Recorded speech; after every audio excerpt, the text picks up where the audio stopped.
Boa noite a todos. Estamos chegando. A gente já vai começar a nossa live aí hoje. A nossa live vai ser um pouquinho diferente. Geralmente a gente está aqui sempre falando sobre saúde emocional e tal.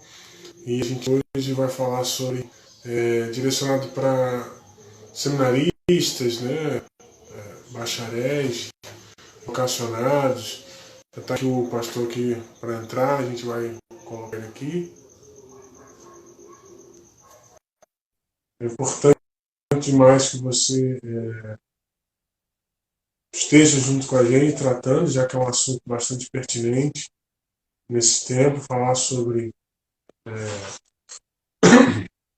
a questão do ministério, das pessoas que precisam de uma orientação, né, já que o ministério é muito dinâmico, né? No momento você está no ministério, no momento você não está, Deus tira você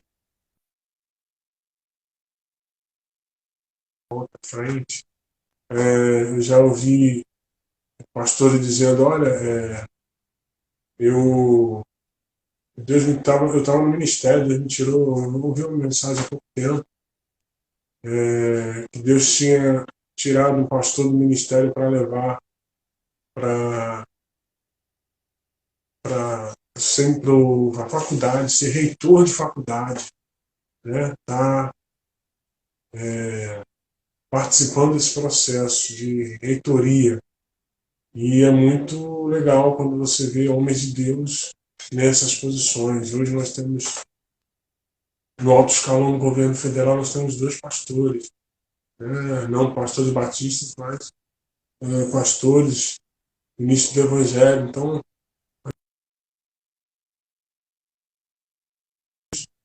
e colocando seus filhos em lugares de eminência, autoridades, lugares celestiais. Estou tentando colocar aqui o pastor Rubelão, mas não está conseguindo. A gente vai bater um papo sobre ministério, bater um papo sobre questão seminário. Tem muita gente que gosta de saber com que seminário fazer, qual é a perspectiva, ele como professor de seminário, qual a perspectiva que ele tem hoje das pessoas, dos seminaristas, o pessoal que é vocacionado, como é que faz, qual o caminho a seguir. Olha, Deus me chamou, mas eu tenho vergonha de conversar com o meu pastor, tal. Ele vai tentar agora, está divisando aqui que vai tentar com o celular da esposa dele para entrar na conversa com a gente. Então, assim, a questão das pastoras, né, as mulheres também hoje têm uma representação muito grande em relação a isso. Pastoras aqui, presidentes aqui em São João, nós temos a pastora Eveni, pastora presidente da Primeira Igreja Batista do Grande Rio. Então, assim, é um assunto pertinente, a ética pastoral, a ética do nosso trabalho como pastores, como é que a gente faz, como é que a gente lida com isso, a questão das igrejas, né, se está fácil pastorear, está difícil pastorear, e essa questão do ministério também, do seminarista, né, o quanto que o seminarista tem que estudar, o quanto que o seminarista tem que se preparar, né? Não é fácil uma carreira. O apóstolo Paulo diz que aquele que escolhe o episcopado, uma boa carreira almeja, mas é difícil demais essa questão. Rapaz, aí Douglas, Camila, o Ives também já apareceu aqui também. Deus abençoe sua vida, abençoe vocês. Então, essa é a nossa proposta, trazer para a galera essa nova, não uma nova, mas um olhar diferente, um olhar bacana sobre a questão do ministério, como que a gente está precisando trabalhar no ministério. As igrejas têm sofrido muito, há muitas igrejas sem pastores, com interinos, outras igrejas sem pastor-presidente, igrejas muito fora do contexto da Baixada. Nós temos muitas igrejas sem pastor. Então é importante a gente estar sempre atento a isso, estar conversando sobre isso, porque é a nossa vida, né? É a nossa vida. Tá entrando aqui, vou chamar ele aqui. Ele tá no Instagram da esposa dele. A gente vai tentar conversar com ele, falar sobre isso com ele, parceira de ministério. E aí? E chegou. Não me pergunte por que o celular da minha esposa pega e o meu não pega a live. Aí, tá vendo? Mas é assim mesmo, é assim mesmo. Ó, hoje aqui a internet já falhou, a luz já faltou, tudo aconteceu hoje. Fica tranquilo que a gente vai estar falando. Então a gente quer, estou falando para eles aqui, Roberto, pessoal, Sim. a importância da gente estar se preparando para o ministério. A minha intenção é chamar você aqui, você não só como pastor, mas também como professor de seminário, para saber, a gente conversar sobre como é que estão os seminaristas, os vocacionados, como é que faz para poder ser levado ao seminário, ser levado ao ministério. A gente sabe que tem muitas igrejas precisando de pastores, e aí você percebe que não se tem pastores, nem todo mundo quer aquele ministério. Então a gente precisa bater um papo sobre isso e sobre a tua perspectiva como acadêmico, professor de seminário, qual a tua perspectiva sobre os novos seminaristas. Vou te dar um exemplo. Na minha última semana de seminário, último mês de seminário, o professor levantou a mão e falou assim: quem quer ser pastor?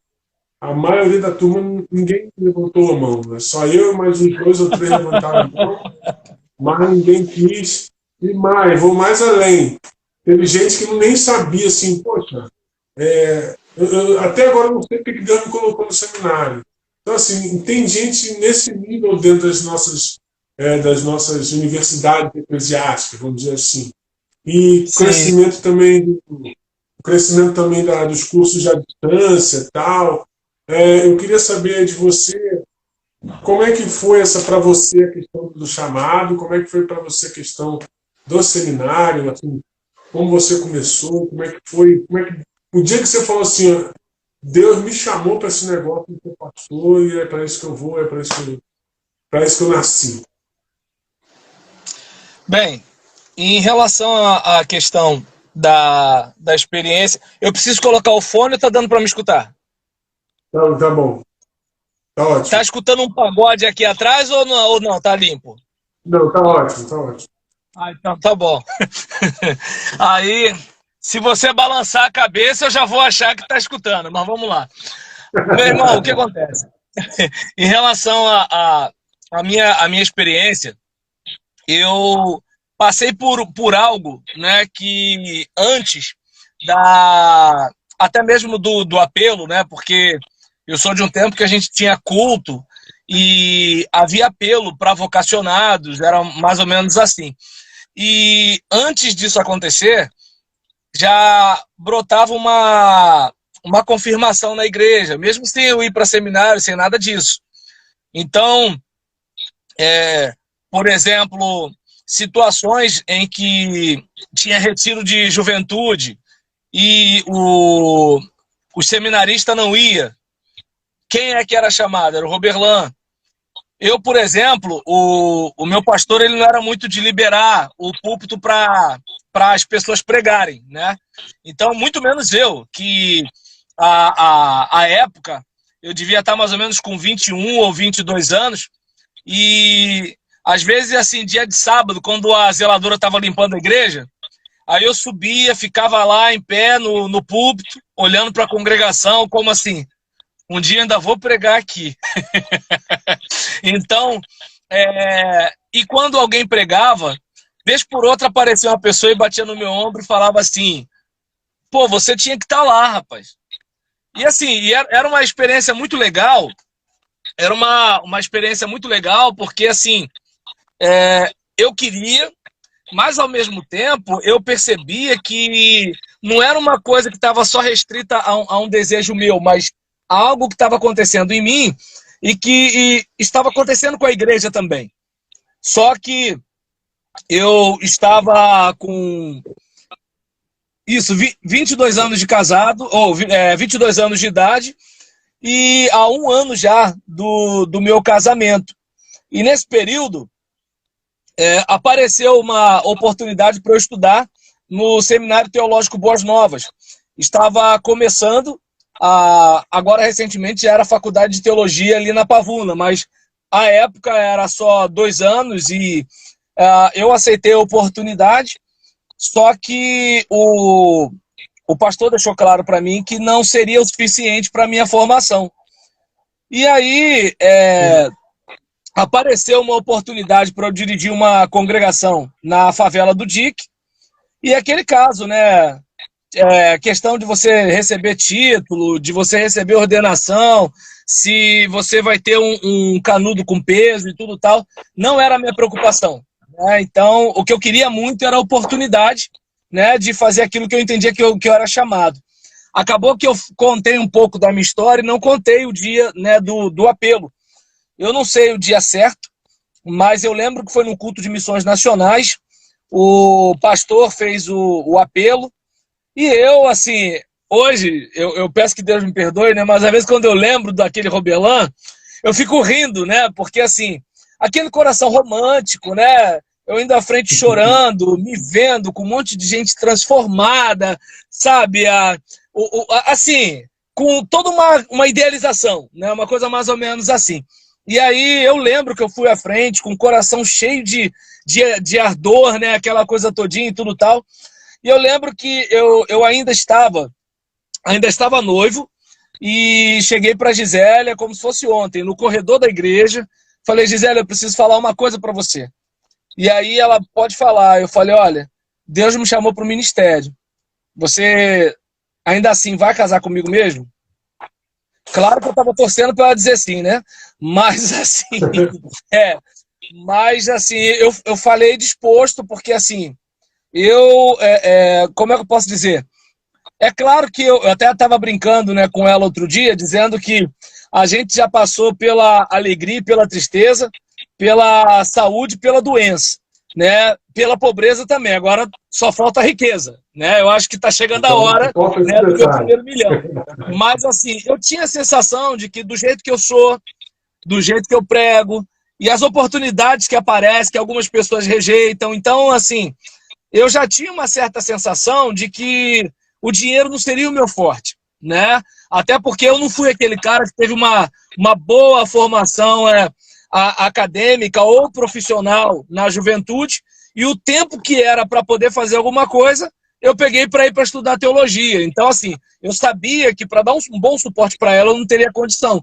E ainda tinha uma outra situação, né? Um pastor que vive só para a igreja, ele, querendo ou não, ele acaba ficando à mercê, né, daquilo que a igreja vai decidir. Então, eu já tinha uma certa ideia do que aconteceria, mas falei para ela e ela topou. E aí, nisso que ela topou, eu entendi que aquilo ali, assim, poxa, os irmãos confirmando as oportunidades que apareciam na igreja. Por exemplo, ar livre. Geral não ia. Eu sabia que é o seguinte, eu posso não ter muita oportunidade para pregar, mas vai ter falta lá de gente para pregar. Eu vou 3 horas da tarde, depois do macarrão com frango, com carne assada, a testa brilhando. E na época a gente tinha que botar uma gravatinha. 20 anos de idade com gravatinha. Tá dando para entender? Então, o que acontece? Eu ia, metia as caras e assim. E eu hoje, por exemplo, eu olho para trás, eu fico feliz, né? Porque assim, eu vivo hoje coisas que assim eram um sonho para mim. Né? Então, hoje, quando, por exemplo, eu recebi mensagens de pessoas no YouTube, né? Assim, eu estou chegando ao Tocantins, estou chegando em Angola, estou chegando em alguns lugares por causa da internet, eu fico pensando que houve um tempo que eu queria apenas pregar no púlpito da minha igreja. Né? Então, assim, é um negócio que até me emociona. Eu não sei se eu falei de mais ou a menos, perdão aí. Não, mas Deus é maravilhoso. Antes de você continuar, eu quero também registrar que apareceu aqui pra gente, Marnix. Marnix foi meu professor no seminário, apareceu aqui na nossa live aqui. Professor, Deus abençoe, viu? Professor de homilética, práticas pastorais, cara muito fera, me ensinou muita coisa lá no seminário. Então, assim, mas é mais ou menos isso. A gente tem uma pretensão, a gente acha de alguma coisa, no meu caso, minha avó, desde cedo, me profetizava sobre a minha vida, né? Eu ia para a igreja com 4, 5 anos, ela ficava assim, esse aqui meu neto vai ser pastor. E eu já sabia, já sabia que uma hora ia acontecer, cara. Quando eu já ouvi testemunho seu, mas eu me lembro quando abriu o Seminário do Sul na PIB de São João, eu falei, caramba, deve ser uma oportunidade de Deus para minha vida. Mas naquela época eu estava terminando faculdade, fazendo faculdade, então não dava para aquele momento. E aí, eu também, em relação à esposa, eu também passei por um momento complicado, porque é diferente da sua esposa. Minha esposa, quando a gente se conheceu, ela não era crente. Então ela veio ser crente depois. Então ela jamais imaginou que na vida dela ia casar com um cara que ia ser Aham. pastor, né? Que tinha esse desejo. Sobre a questão vamos partir para a questão do seminário. Como é que você enxerga? Como é que foi a tua época de seminário? Como é que tem alguma diferença de postura dos seminaristas da tua época com os seminaristas de hoje que você dá aula?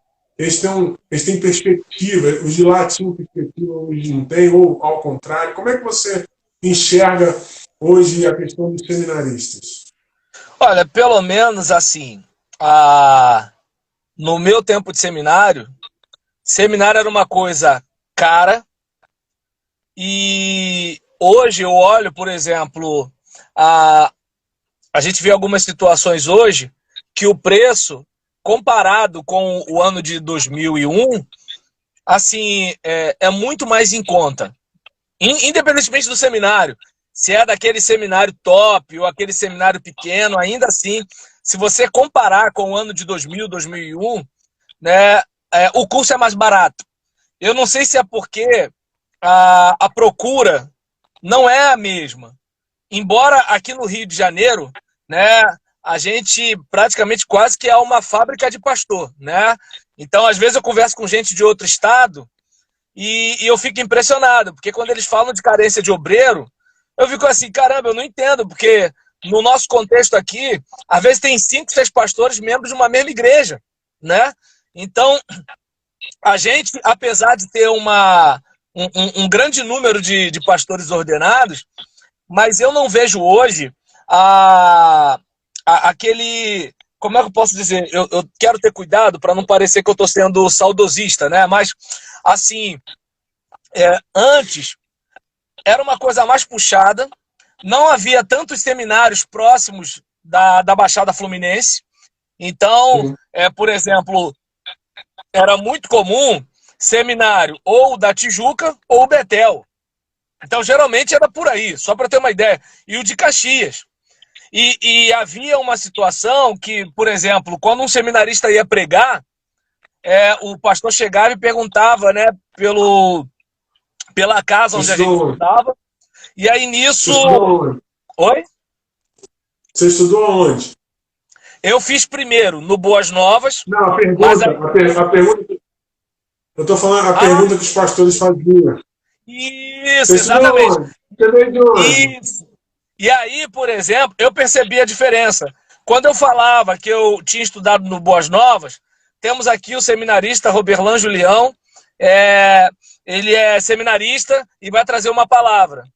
Depois que eu fui estudar no Seminário do Sul, temos aqui o seminarista, aí falava se era primeiro ano, segundo ano, terceiro ano, quarto ano, do Seminário Teológico Batista do Sul do Brasil, casa onde eu estudei, parará, parará, parará. Então, assim, eu senti na pele, porque eu, por exemplo, estudei num lugar que era o que eu podia, e depois eu estudei no lugar porque a minha igreja, né, tinha me recomendado.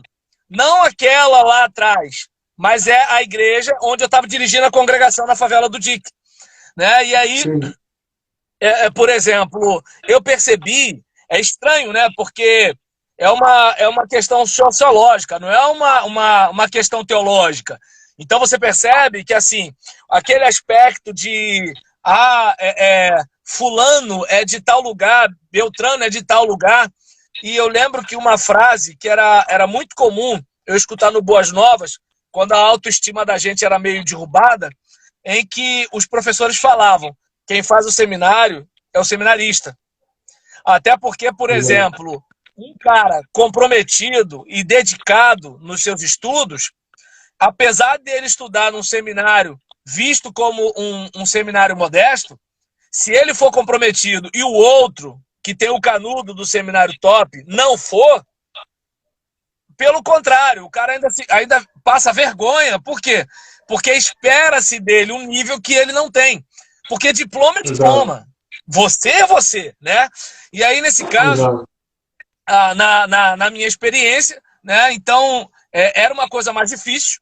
Hoje, eu vejo que é mais fácil, porque muitas igrejas têm o próprio seminário, tem pastor que, no seminário da sua igreja, né, pega um grupo de vocacionados da sua igreja, depois eles são ordenados, o pastor vai dar uma força para ele, até porque o seminário é da igreja, aí vem o pessoal da ordem, depois que o pastor já deu aquela sabatinada nos garotos, aí vem os pastores, quando vem, o cara já está preparado, porque, como é que eu posso dizer?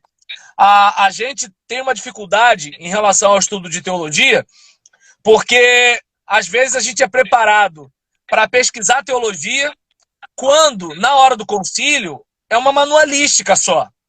Então, se você, por exemplo, memorizar teologia sistemática, declaração doutrinária e versículo bíblico, você, por exemplo, vai ser sabatinado sem muita dificuldade.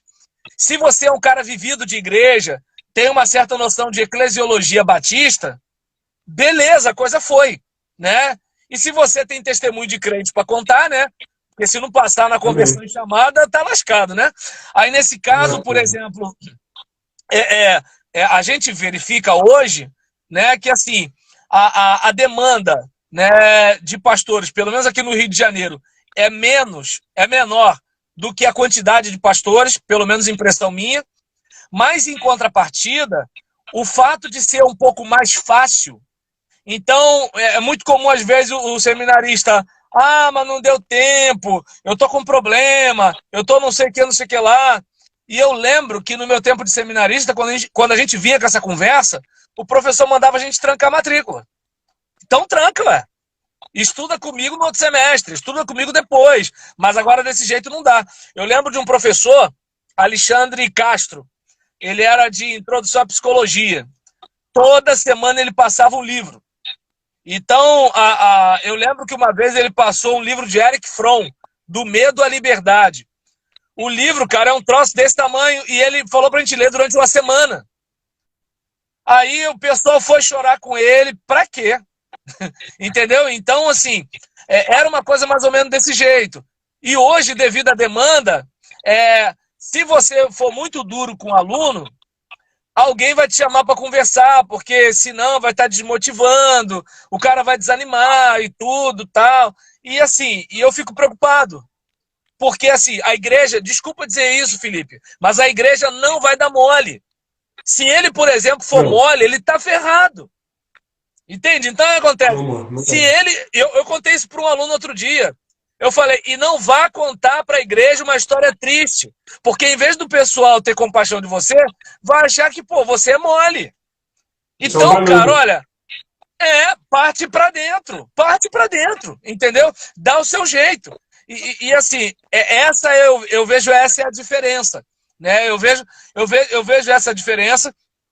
A questão de ser metido, não. A gente era metido naquela época, o pessoal é metido hoje, é assim mesmo, né? A pastora Raquel, numa live que ela faz todo dia de manhã, ela falou que quer me chamar para ir num seminário desse qualquer, para pedir dica para os seminaristas, porque ela falou que quando a gente é seminarista, a gente tem todas as soluções para a nossa igreja, a gente tem todos os conselhos para o nosso pastor, mas quando a gente sai do treino e entra no jogo, a gente Não percebe é que, verdade. perdão por Não era parafrasear bem Léo assim. Jaime, os livros na estante já não tem mais tanta importância, entendeu? Pois É é. desse jeito. E por último, Mas para olha só. fechar, oi, Sim. pera só um instantinho, para Pode fechar, falar. uma Pode, outra pode coisa falar. que eu percebi, na minha juventude, era muito comum que o cara saísse do segundo grau, que agora é ensino médio. Eu vi, às vezes, garoto. Meu colega de turma, para ter uma ideia, eu tinha 20. Acho que eu tinha 28 anos. Peraí, 31, 30, 20. Isso. Eu tinha 28 anos. O meu colega de turma tinha 17, para você ter uma ideia. E assim, era comum pessoas jovens, né, saírem do ensino médio e ir para o seminário. E hoje, por exemplo, é muito comum você ver o cara que primeiro faz o ensino médio, faz a universidade, casa, faz mestrado, compra casa própria, faz isso, faz aquilo. Quando ele já está lá, perto de Tubiacanga, com seus 60 e poucos anos, aí que ele vai. Eu não estou dizendo que Deus não vai recebê-lo no ministério, mas assim, é aquela coisa de assim, eu não vou pegar a minha vida na flor da idade para despejar no ministério. Então eu percebo que antes era diferente. A coisa era mais romântica. As mães ficavam orgulhosas do filho ser pastor. Hoje, por exemplo, se o filho falar entre ir para o IME e ir para o Ministério Pastoral, a mãe, não, vai para o IME primeiro. Entendeu? Tá dando para entender? É por aí. Sua carreira primeiro. Deu para entender? É mais ou menos por aí. Hoje, assim, a questão da educação, não só no seminário, mas a educação como um todo, e eu posso falar de cadeira, por causa da minha profissão, é exatamente isso que você falou. Uma coisa é a teoria. Eu estava pensando esses dias, né, quando eu fiz faculdade de educação física, era engraçado porque a gente dava aula numa quadra coberta, cheio de material, com a turma à tua disposição, e a turma era os teus colegas, então eles já colaboravam com você, eles faziam tudo o que você queria fazer. E aí só que você sai daquele ali, você vai para a escola, onde nem sempre tem material, com alunos que às vezes nem são tão educados assim. E aí como é que você vai... Aí você toma um baque. Por isso que muita gente larga a profissão. No meu caso, por isso que muita gente larga a profissão. Tem muita gente que fez faculdade de alguma área da educação e já não está mais porque, enfim, ele viu uma coisa na faculdade que não tem nada a ver com o que é lá de fora. A mesma coisa que você falou em relação à igreja. O cara vai para aquele momento sonhador, vou fazer isso, as igrejas não vão ser assim, eu vou chegar no ministério e vou abalar. Primeiro, não é você que quer entrar, Deus que tem que te colocar lá. Então você vai ter que passar pela prova do tempo de Deus até chegar onde você acha que deve chegar. Segundo, Deus não vai te dar uma igreja com 5 mil membros para tu pastorear. Tu vai começar aquela congregaçãozinha, depois tu vai para uma igreja maior. Ou então, no meu caso, eu já estava na igreja, a igreja me convidou, então é diferente. Você já tem que ter uma história para que a coisa aconteça. Não é assim, eu sou o último romântico. Não é assim, infelizmente, o evangelho não é dessa maneira. E aí tem muita gente que está patinando, muita gente que está no ministério, mas não quer mais pastorear, muita gente que até fez seminário, mas não quer ser ordenado, por causa desse tipo de situação. E não tem mais... a paixão pelo negócio se foi, né? A paixão pela questão do ministério se foi. E aí, na minha época de seminário, como eu contei antes, eu fiquei bastante apreensivo com a questão de muitos estarem estudando comigo e não saber por que estão ali, por que Deus colocou ali. No finalzinho, lá para as últimas 2 semanas, pertinho da formatura, alguns já diziam, olha, o pastor da minha igreja vai me colocar em frente à congregação, estou muito animado. O pastor da minha igreja vai me botar como ministro da educação religiosa. Então, assim, havia já uma direção. Eu acho que muitos ainda têm uma visão, muitos ainda têm, como você falou, vão postergar demais essa questão. Exatamente pelo medo de, poxa, eu vou pastorear uma igreja grande, o meu sustento vai vir de lá, eles vão mandar em mim, se eles mandar em mim eu tenho uma família, e aí você não faz o ministério também. Então, assim, é um negócio muito complexo, que às vezes as pessoas não têm essa percepção. Acho que a gente é uma máquina, que a gente tem que estar sorrindo o tempo todo, feliz o tempo todo, visitando o tempo todo. A gente não tem problema financeiro, a gente não tem problema de doença, a gente não tem problema de absolutamente nada. A gente não pode se posicionar sobre algumas coisas. Exatamente. Esses dias eu estava vendo, sem entrar no mérito da política, mas alguns pastores têm tido algumas posições muito contundentes acerca de alguns assuntos, aí já vem embaixo o comentário, vai pregar o evangelho, por que você está falando de política? Ou seja, todo mundo pode falar de política menos o pastor, todo mundo pode torcer para o seu time de futebol menos o pastor, todo mundo pode ter um momento de alegria, de lazer menos o pastor. Isso aí é complicado demais, né? As pessoas precisam ainda crescer muito nessa situação, porque é o que a gente falou esses dias lá na live, a gente é humano, cara, a gente tem problemas, tem dia que a gente não está afim de pregar, A gente só vai porque é Deus que está sustentando. Porque a gente não está Amém. muito. Não está afim, pô, cheio de problemas, cheio de dificuldades. Ou então vou ter alguma coisa na igreja que te aborreceu e tal, enfim. Quais foram as suas maiores dificuldades no início do ministério? Qual foram as maiores? Por exemplo, ansioso porque Deus ainda tinha te colocado numa igreja, ou então o temor de assumir uma igreja. Qual foi a tua dificuldade no início do teu ministério? A minha maior dificuldade foi me deparar com o aspecto humano das pessoas na igreja.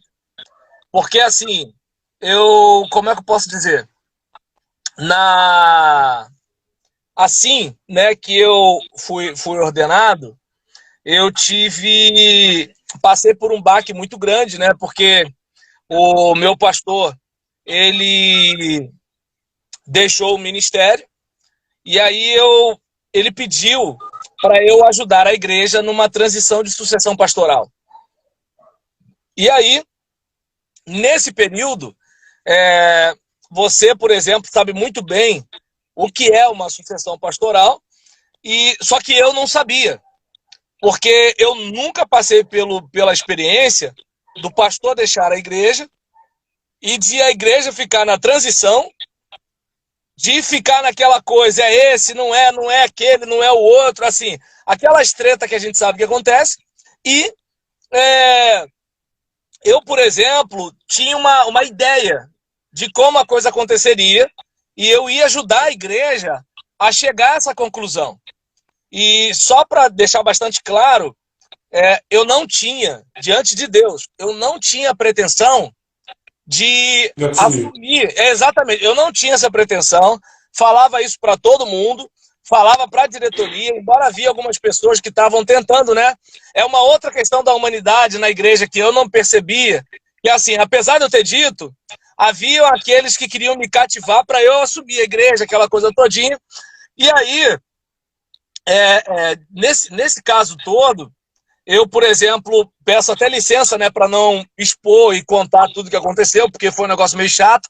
Claro, Mas, assim, claro. aconteceram algumas coisas, só para você ter uma ideia. Aconteceram algumas coisas que eu pensei, meu primeiro ano, que eu pensei em deixar o ministério pastoral, eu pensei em deixar de ser batista, eu pensei num monte de coisa, né? E foi nesse período até que o pastor Josimar me chamou. Ele era membro na Igreja Batista Vale de Bênção, a igreja do Leandro Frois, né? Onde Sim. era isso, Pastor então, Elias era o hoje, pastor. Isso, pastor Elias. E aí era o pastor Elias Reis, agora é o pastor Elias Santos, né? E aí nisso eu fui para lá, fiquei um ano lá, e de lá eu fui chamado para ajudar a Teles de Menezes, e chegou um momento que o pessoal me chamou para trabalhar com eles definitivamente. Então, o primeiro ano para mim foi complicado, porque, por exemplo, hoje, se eu assumo uma igreja, eu estou pensando aqui, eu não penso no que poderia me chocar numa igreja. Não penso. Sabe, assim, hoje eu espero humanidade, assim, com tranquilidade, né, da membresia da igreja. Hoje, o que me surpreenderia seria o fato de lidar com pessoas cheias do Espírito. Essas me surpreenderia. Por quê? Porque eu lidaria com pessoas amáveis, perdoadoras, alegres, disciplinadas. Então, assim, isso me surpreenderia.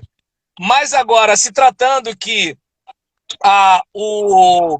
a gente tem uma inclinação maior para as obras da carne do que para o fruto do Espírito, então a tendência maior é o quê?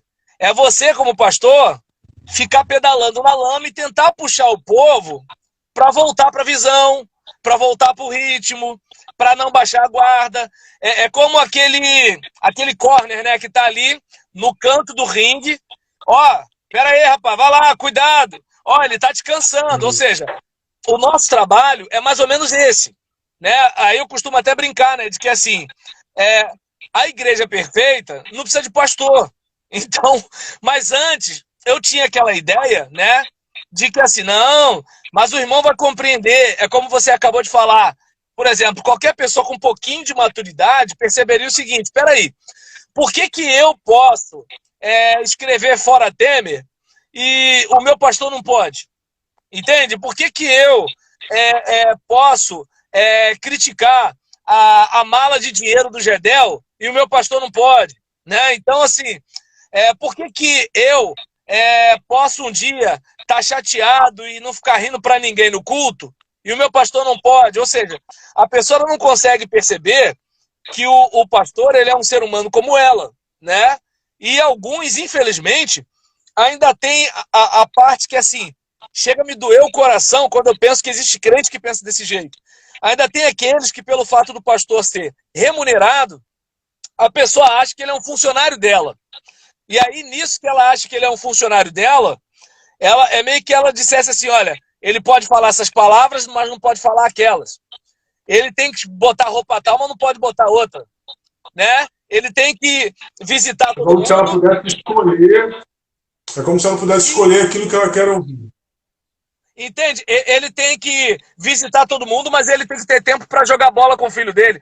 Então, assim, no caso, no meu primeiro ano, eu esperava da igreja aquela coisa assim do tipo, vamos nos colocar no lugar dele? Como é que é a situação dele também? Ou então é o seguinte, já que a gente cobra a responsabilidade, vamos respeitar a autoridade. Mas o que acontece? Na hora de respeitar a sua autoridade, o Felipe é homem como eu. Mas quando chega na hora da responsabilidade, mas o Felipe é o pastor da igreja. Deu para entender? Exatamente. Hoje eu estou de completamente, mas no completamente conveniente. No primeiro ano eu quase surtei, velho. Porque assim, eu comecei a achar que não existia crente mais no mundo. Entendeu? Hoje não. Existe crente, mas tem os fedorentos, tem os cheirosos, e vambora. Deixa eu te falar, você citou agora há pouco a pastora Raquel. E no seminário eu tive muitas colegas mulheres. Tem aqui a pastora Evelyn, até citei antes de você entrar.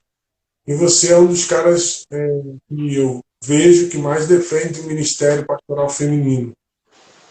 Não sei querer entrar no mérito teológico e tal, nada disso, é uma forma bem simples, até para o pessoal que está vendo a gente vai ver depois assistir. O porquê que você é a favor do ministério feminino? Primeiro, eu quero pedir desculpa se de repente parece que eu chego a defender. O que eu não faço é atacar. Aí talvez alguém até possa dizer, mas se não é contra, é a favor e tudo tal. Eu sou do seguinte raciocínio. Existe algo na Bíblia, então é bíblico. Se a Bíblia é contra, é antibíblico. Se a Bíblia não é contra nem a favor, é extra-bíblico. E o que acontece? Apesar de teólogas feministas ou, de repente, algumas pessoas que peguem o caminho da hermenêutica da suspeita ou da desinvisibilização da mulher, né? O contrário de invisibilizar, desinvisibilizar, né? Então, tem gente que pega essas linhas e eu confesso que assim, eu não estudei o suficiente para isso, então eu não me atrevo a falar. Eu vou para o básico do básico. Por exemplo, quem quer ser literalista na Bíblia, na minha compreensão vai ter um pouco de problemas, porque, vamos lá, a Bíblia diz que é para a mulher ficar calada, mas você não vê a Bíblia dizendo que a mulher não pode pastorear. E aí, o que você vê no contexto odierno? Hoje em dia, você vê as mulheres que podem falar, mas não podem pastorear. E é estranho, porque a ordem clara é não permito que fale. Ou se falar é vergonhoso. Mas nessa hora, o literalista não é literalista e ele tem toda uma explicação contextual. Agora, quando na parte que a Bíblia não fala, por exemplo, você não vê assim, não permito que a mulher pastoreie. Não tem isso. Então, ou seja, não tem uma ordem clara proibindo. tem uma ordem clara proibindo de falar. E aí, talvez, por eu pegar polêmica nessa parte, eu acabe ficando mal com os dois lados, né? Eu lembro que outro dia eu estava falando outro dia com a pastora Sônia Nogueira, e eu não sei nem se eu fui ofensivo, que eu falei assim, irmã, desculpa, mas para mim, Ministério Pastoral Feminino não fede nem cheira, ou seja, não é um negócio do tipo, isso aqui é o fim do mundo, e nem, por exemplo, é a última revelação de todos os tempos. Eu entendo que é o seguinte, quer ser literal? Então beleza. A Bíblia fala o quê? A gente, como homem, está muito acostumado com aquela situação da luta contra a olhadinha cobiçosa, não é mesmo? Então a gente sabe, né, que assim, é uma situação difícil, constrangedora às vezes na igreja, né, porque assim como o homem tem prazer em olhar, a mulher parece que gosta de ser vista, e aí nessa situação a Bíblia deixa muito claro ali que qualquer homem que olhar para uma mulher com intenção impura já adulterou. Se a gente for ser literalista, então a mulher está liberada para olhar. Aí eu pergunto, chega para o literalista e pergunta se a mulher está liberada para olhar. Chega para ele e fala assim, ó, de acordo com a Bíblia, você não pode olhar para o mocotó das irmãs, mas a sua mulher pode olhar para os marombeiros da igreja. Então eu não sei se dá para perceber que assim, ou seja, se a gente vai ser literalista, o texto que fala para a mulher ser submissa ao marido é o texto também que fala para o escravo obedecer ao Senhor. Então a gente sabe muito bem que assim, não, mas no caso a produção era escravista, então a gente não estava num sistema de produção capitalista, nem feudal, mas então, parará, ou seja, a gente tem toda uma explicação para o contexto paulino quando é nesse caso. A questão da mulher não cortar o cabelo por causa dos anjos. Discutir a questão dos anjos aí dá uma treta também, deixa pra lá. Mas aqui, vamos falar na questão do cabelo, né? Então, assim, da mulher não poder cortar o cabelo. Houve um período na Igreja Batista que a mulher realmente não podia. Aí o que acontece? Quando eu, por exemplo, no meu tempo de seminarista, era muito comum ter uma explicação, porque havia o templo de Diana, prostitutas cultuais, e barará, ou seja, toda uma série de coisas só para dizer que a mulher podia cortar o cabelo. Então, ou seja, a sensação que eu tenho, né, é que a gente, por exemplo, é literalista numa coisa, não é na outra, e o critério que faz a gente ser literalista numa coisa ou outra, eu não entendo que é bíblico. Eu entendo que é cultural. E aí, nessa parte, né, é que, por exemplo, eu discuto e nessa hora o calvinista vai me chamar de pelagiano, o fundamentalista vai me chamar de liberal, né, essas coisas todinhas. Só que, assim, eu olho para essas situações e eu tenho dificuldade com isso. E detalhe, eu pergunto, a irmã que vai para o ministério pastoral, quando eu não vejo a Bíblia proibir, e enquanto, por exemplo, tem irmã ensinando na igreja, quando eu vejo a Bíblia proibir, né? E aí, nesse caso, por exemplo, se essa irmã não está atendendo a Deus como pastora, por que ela pode ser missionária? Por que ela pode subir morro? Por que ela pode plantar a igreja? Por que ela pode fazer visita? Por que ela pode isso, pode aquilo outro? Aí depois, quando ela faz todo o trabalho, aí vou eu, de gravatinha, de boa, sou o pastor. Ou seja, se a mulher não pode ser pastora, então beleza, não manda ela para o campo. Não manda ela solteirona, não manda ela viúva. Entende? Não manda ela ficar lá ralando para depois ir o gravatinha. Não faz isso. Então, essa é a minha indignação. Não sei se deu para perceber que, assim, eu sei que pode parecer confuso, não é que eu estou levantando a bandeira do Ministério Pastoral Feminino. É que, assim, eu não consigo entender como a gente fala de um jeito quando, por exemplo, para a mulher ser missionária e fala de outro jeito quando é para ser pastora, quando ela praticamente vai estar fazendo a mesma coisa. Ela só não vai estar com título. Ou seja, o título não pode, mas a função pode. E o pastor que tem o título, mas não exerce a função. E aí? Deu para entender? Então, assim, esse é o meu posicionamento. E uma coisa, o pastor que é grosseiro com essas irmãs, eu pergunto, ele está obedecendo a Bíblia sendo grosseiro? Ele está obedecendo a Bíblia ofendendo? Ele está obedecendo a Bíblia sendo deselegante? A gente prometeu no pacto das igrejas batistas que a gente teria delicadeza no trato. E às vezes tem homens, sabe, que, eu sou homem de Deus. Pô, mas age como um cavalo com essas irmãs. Irmãs que estão batalhando. E detalhe, a mulher tem ocupado espaço, eu não digo que é porque a mulher está se metendo, não. É porque o homem está deixando espaço. Porque enquanto aquilo que eu te falei, enquanto o homem primeiro cuida disso, daquilo outro, e se sobrar tempo, 5 anos antes dele ter o derrame, ele vai para o ministério pastoral, enquanto isso tem mulher que nem casa, velho, e já vai para o ministério pastoral. Entende? Está dirigindo o trabalho. Está fazendo isso, fazendo aquilo outro. E detalhe, mulheres que os homens respeitam a autoridade delas porque veem que são pessoas confiáveis. Gente com quem eles podem contar, eles podem deixar as esposas deles para abrir o coração e contar as coisas.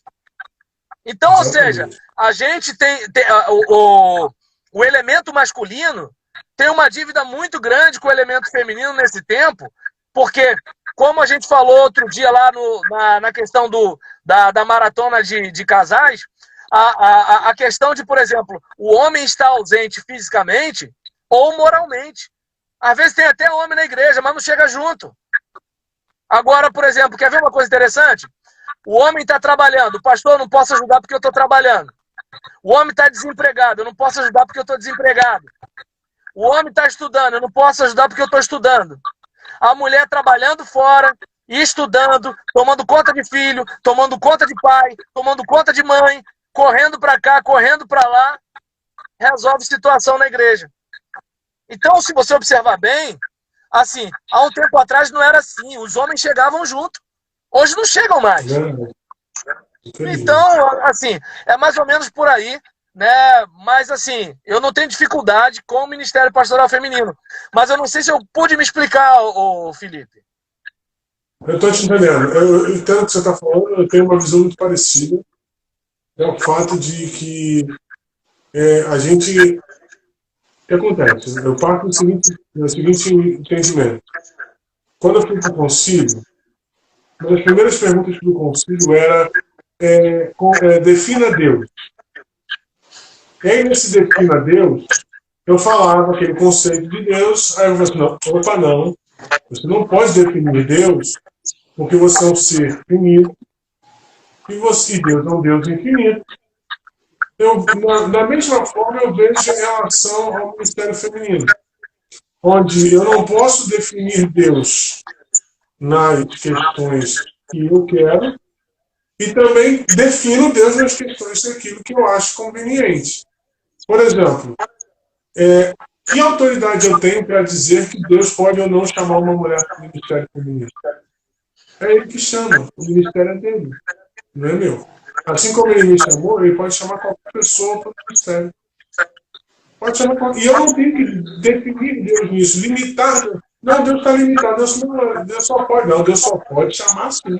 Se não for, não é de Deus. Eu já ouvi gente dizendo que quem crê em ministério feminino vai para o inferno. Eu já vi isso. Já ouvi isso. Então, são questões.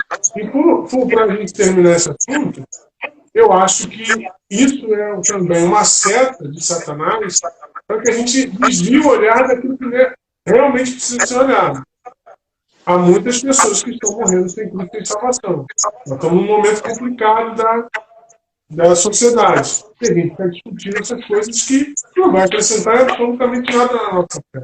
Ninguém vai deixar de ser cristão ou não ser cristão pelo fato de você acreditar nisso. Deixa eu te fazer uma pergunta. Você foi 2 vezes, inclusive uma das vezes você ajudou muito ajudando, você foi presidente da associação.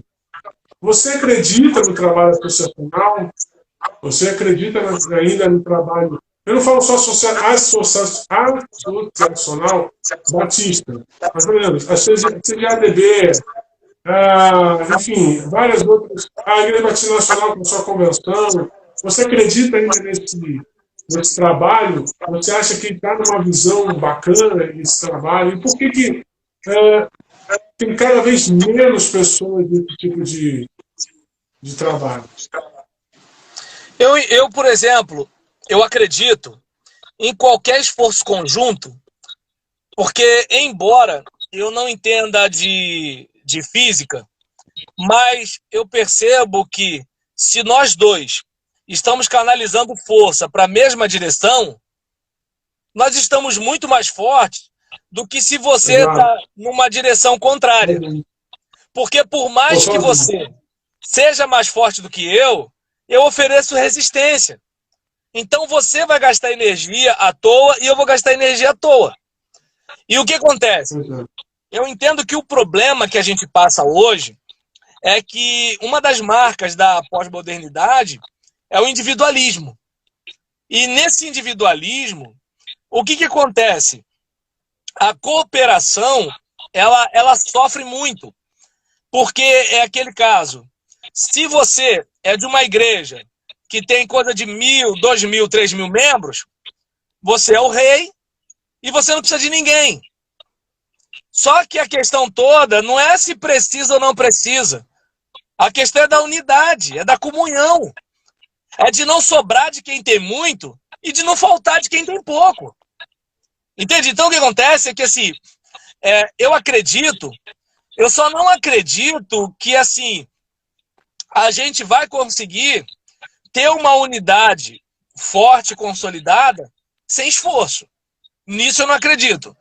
Porque o que está acontecendo é que hoje a gente tem instituições que funcionam na marra.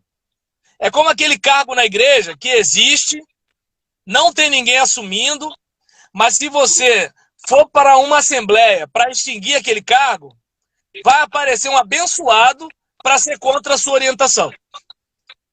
E aí eu pergunto, para que o cargo se não existe o ministro? Rick Warren já falava isso lá atrás no livro dele. Já tem tempo uma igreja com propósito. E aí, nesse caso, observa bem como é que são as coisas. Diante de uma situação dessa, o que eu vejo, sabe, é que era, para nós, eu não vou muito longe, quer ver uma coisa interessante? O próprio crime organizado. O crime organizado é uma série de pessoas que se unem com um propósito. Você vai ver, por exemplo, aí um analfabeto funcional vai dizer que a gente tem que ser igual criminoso, quer ver? Mas olha só, por exemplo, se você observar, você vai ter o camarada que está cometendo o crime aqui na esquina, e aí você tem, por exemplo, um agente do Estado que passa em outro lugar enquanto o camarada da esquina está fazendo um negócio, e aí se conseguirem pegar o cara da esquina, vai ter alguém lá dentro que vai estar e vai abrandar alguma coisa.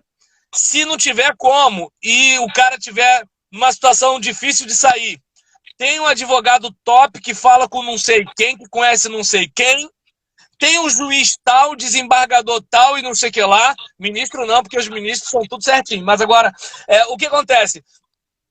Se você observar, você vai ver que assim, isso é uma série de pessoas em lugares diferentes na cadeia.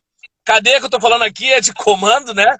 Então, assim, é uma série de pessoas diferentes, de atuação diferente, algumas com distintivo, algumas são agentes públicos, né? Alguns são políticos, alguns são artistas, alguns são isso, são aquilo, são aquilo outro, e todo mundo junto. O nosso caso, entende? O nosso caso, todo mundo diz que tem o Espírito Santo, mas é uma feira de vaidade.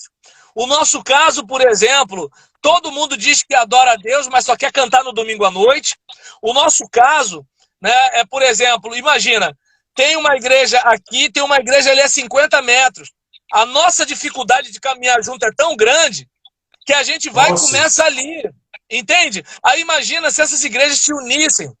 Entende? Imagina se a gente fizesse um esforço conjunto. E aí qual é o problema? O problema é aquela postura paternalista, né? O que a associação faz por nós? Cara, me dá uma raiva essa pergunta, porque é o seguinte, eu costumava dizer, irmão, a associação não é um CNPJ isolado. A associação é uma associação de igrejas. Se as igrejas não se associarem, não existe associação. Só existe uma instituição que vai ficar capenga porque ela não tem como se sustentar. Só isso. Quando era para a associação ser um símbolo de unidade. E aí, eu uso essa mesma pergunta para falar sobre igreja. Irmão, olha só, quer ver uma coisa interessante? Ah, o que a igreja está fazendo por mim? Cara, a igreja faz o que os membros fazem. A igreja é o que os membros são. A igreja tem o que os membros doam. O camarada é um roda presa, mocorongo, fedorento, não chega junto e ele quer uma igreja dinâmica. Imagina! Exato.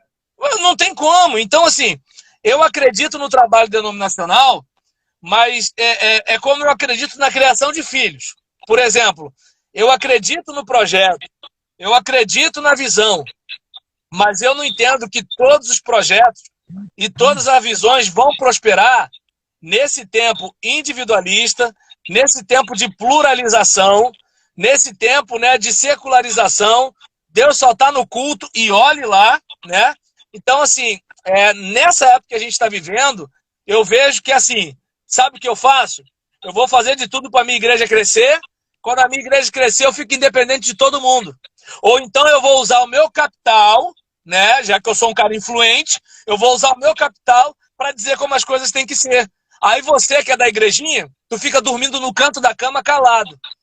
E eu não, eu vou, ó, isso aqui tá errado, isso aqui não sei o que lá.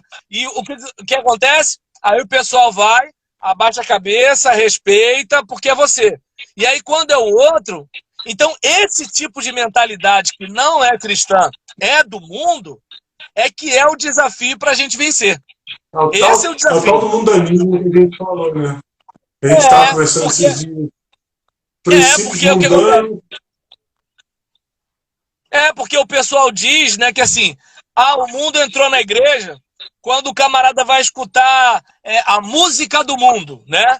Aí o mundanismo entrou na igreja quando o camarada começou a usar bermuda, né? O mundo entrou na igreja quando começou a tocar bateria na igreja. Não, gente. O mundo entrou na igreja quando eu quis ser melhor do que você. O mundo entrou na igreja quando eu quis tratar o pastor como empregado. O mundo entrou na igreja quando o pastor quis ser meu patrão. O mundo entrou na igreja quando eu, por exemplo, numa reunião de pastores, eu me acho melhor do que você porque o meu carro é mais caro. O mundo entrou na igreja, né, quando, por exemplo, as irmãs, em vez de mostrar, né, o decote para o marido, quer mostrar para os outros na igreja. O mundo entrou na igreja, né, quando, por exemplo, a gente, em vez de orar pela igreja, fica falando mal dos irmãos em casa. O mundo entrou na igreja quando essas coisas acontecem. O mundo entrou na igreja quando o casalzinho de namorado vai transar debaixo do bigode do pai, né? E o pai tá lá botando a boca no trombone na igreja para falar mal da igreja, falar mal do pastor. E aí, de repente, o filho dele tá fumando maconha lá e ele tá fazendo vista grossa. O mundo entrou na igreja nessas horas. Ô, Bernardo, você acredita que a gente está vivendo o farisaísmo do século XXI? Olha, rapaz, assim, se eu falar que a gente está vivendo, eu vou estar botando muita gente boa nesse balaio. Não, eu estou generalizando, mas obviamente que há exceções. Mas dentro que você está falando aí, a gente tem 25 segundos para terminar. A gente então é o seguinte, a gente marca um outro dia para a gente conversar, eu sei que a resposta vai ser longa. E aí eu quero te agradecer por ter aceitado o convite nosso. A gente vai marcar um outro dia para a gente bater um papo e continuar falando sobre essas questões da igreja. Pode ser assim? E quanto ao farisaísmo, é só olhar a rede social.